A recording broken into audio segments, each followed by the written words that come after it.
В ноябре этого года во Дворце бракосочетания прошел ежегодный конкурс молодоженов «Пара года-2007». Организаторы, Управление ЗАГС при правительстве республики и редакция журнала «Свадебный Якутск» к балу готовились тщательно. В этом году к конкурсу особое внимание в связи с тем, что совсем скоро, 18 декабря, органам ЗАГС Российской Федерации исполняется 90 лет со дня образования. За месяц стали известны имена участников, прошедших предварительный тур. За 2 недели начались репетиции. По сценарию бал молодоженов, как и всякий бал, должен был начаться с общего танца. Им стал полонез. Отрадно заметить, что ребята не пропустили ни одной репетиции и старательно выделывали сложные па, во всем повинуясь своему учителю, хореографу Марине Кузьминой.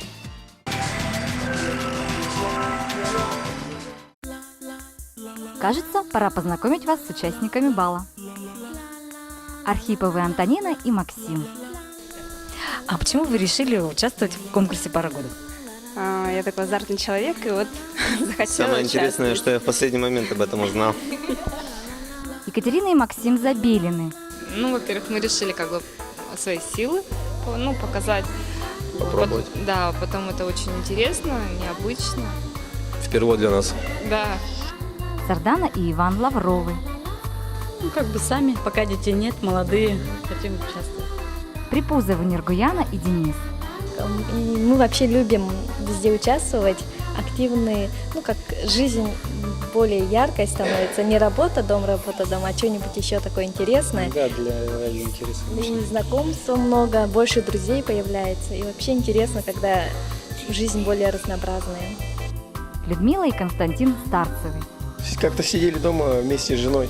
Тут, как сказать, поступил звонок. Наш видеооператор, который снимал, говорит, вы, участвуете в конкурсе «Пара года». А мы про этот конкурс так, в принципе, сами и не знали. И вот я говорю, а что, как участвовать? Он говорит, туда приедете, все сдайте документы, и все. И вот начали участвовать в конкурсе.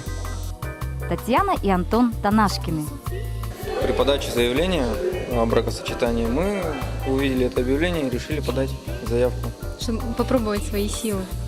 Шикота Анна и Антон. Решили проверить свои способности, как-то показать себя. Юшины Ксения и Михаил. Конечно, мы бы все равно участвовали в любом случае, так как мы очень любим все конкурсы и все мероприятия. В этом году организаторы решили усложнить конкурсные задания. Так был придуман один из необычных и экстремальных конкурсов – прогулки по городу. Участникам пришлось нелегко.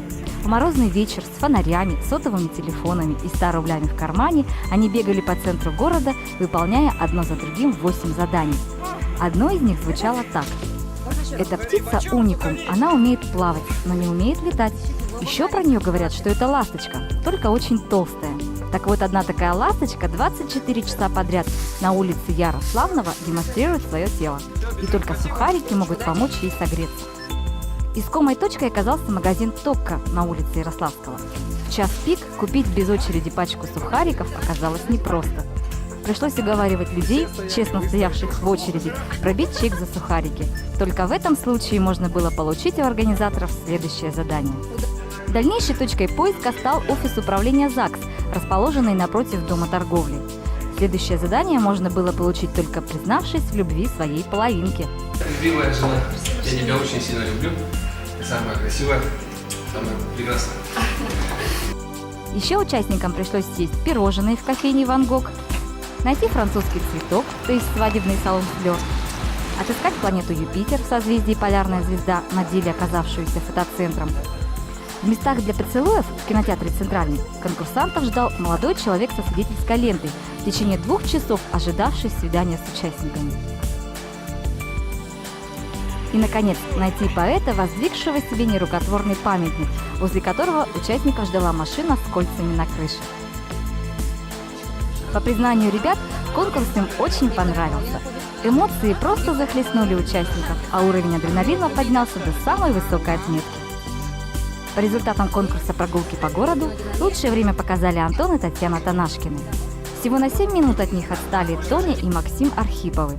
Следом за ними финишную черту переступили Нергуяна и Денис Припузовый. Ой, я вообще не могу.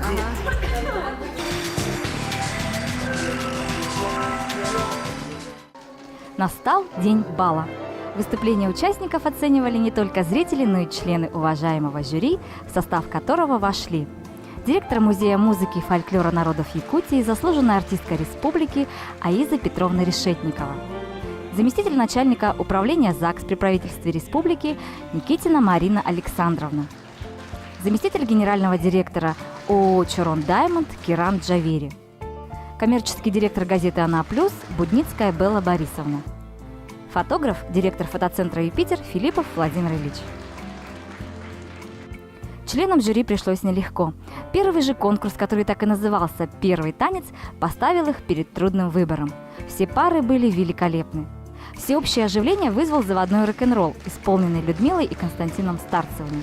Впрочем, эта пара во всех конкурсах отличалась особым чувством юмора.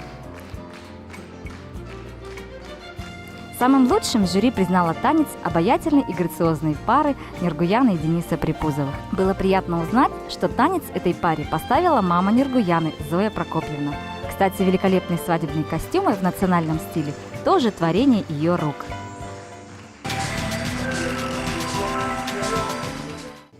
Очень трудным для оценки оказался традиционный фотоконкурс. Со свадебных фотографий на нас смотрят красивые и счастливые лица молодоженов, запечатленных в самый главный день их жизни. Разве можно было оценить их ниже, чем на 4 и 5? Но для этого в жюри и работал профессиональный фотограф Владимир Филиппов, расставивший все точки над «и». В итоге лучшей была признана фоторабота, представленная Ксенией и Михаилом Юшиными, фотограф Николай Барашков.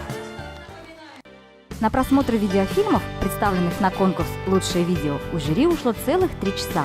Хочется отметить, что от некоторых работ было просто не оторваться. Качественный монтаж, интересные спецэффекты, со вкусом подобранная музыка и готов лучший в мире видеофильм о свадьбе.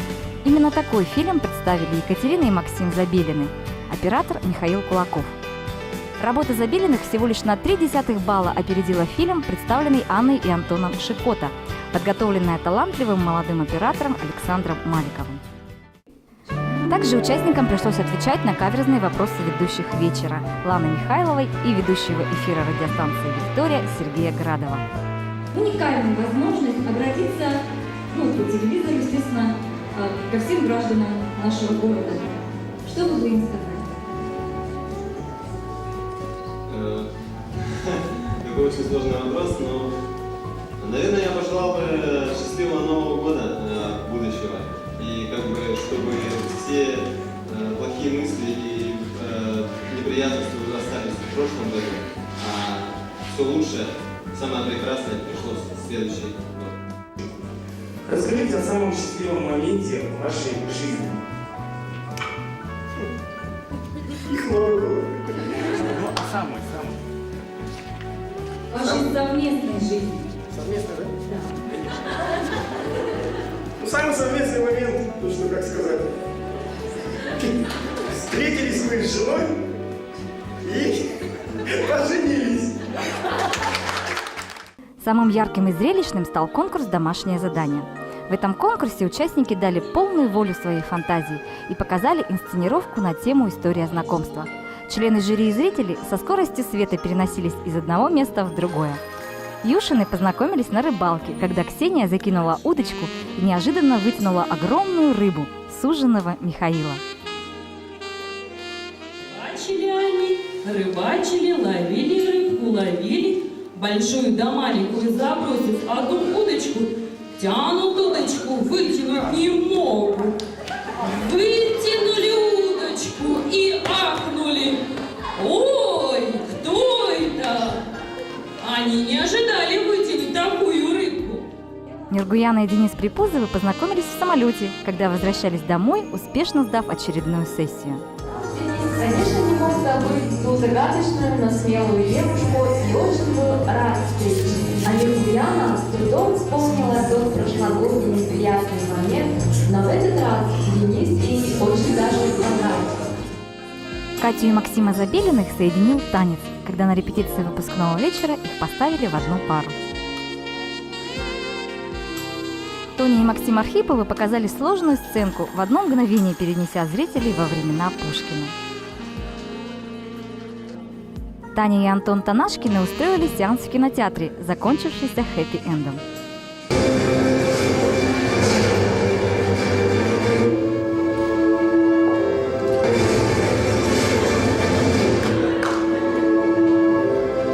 Да, она на меня посмотрела. Мне понравился. Константин Старцев не зря трижды запускал стрелу. Как водится в сказках, на третий раз стрела принесла ему удачу в виде невесты Людмилы. Аня и Антон Шикота поведали всем о дружбе с детства. Они повзрослели, а дружба переросла в любовь. Сардана Лаврова возвращалась домой и удачно поймала такси, водителем которой оказался будущий муж Иван. Истории все разные, но у всех один счастливый конец. Пока жюри совещалось и спорило, кому же отдать титул «Пара года-2007», участники и зрители с интересом наблюдали за показом моды от салона свадебных и вечерних платьев Виктории Французской. Девушки продемонстрировали самые модные и актуальные новинки в мире свадебной индустрии. Прически моделей были сделаны талантливыми мастерами Центра красоты и здоровья «Юность». Вот и настал самый главный момент праздника. Под общее ликование, аплодисменты и взрыв фейерверков объявляется лучшая пара года 2007. Татьяна и Антон Танашкины. Главный приз – драгоценное изделие с 50 бриллиантами – вручил Татьяне и Антону заместитель генерального директора совместно российско-индийского предприятия «Чорон Даймонд» Киран Джавери. Конкурс завершен. Участников ждет сладкий стол и разрезание огромного свадебного торта, подготовленного кондитерским цехом Тортила. Остается поблагодарить всех тех, кто помог сделать этот праздник молодости и любви таким ярким и фееричным.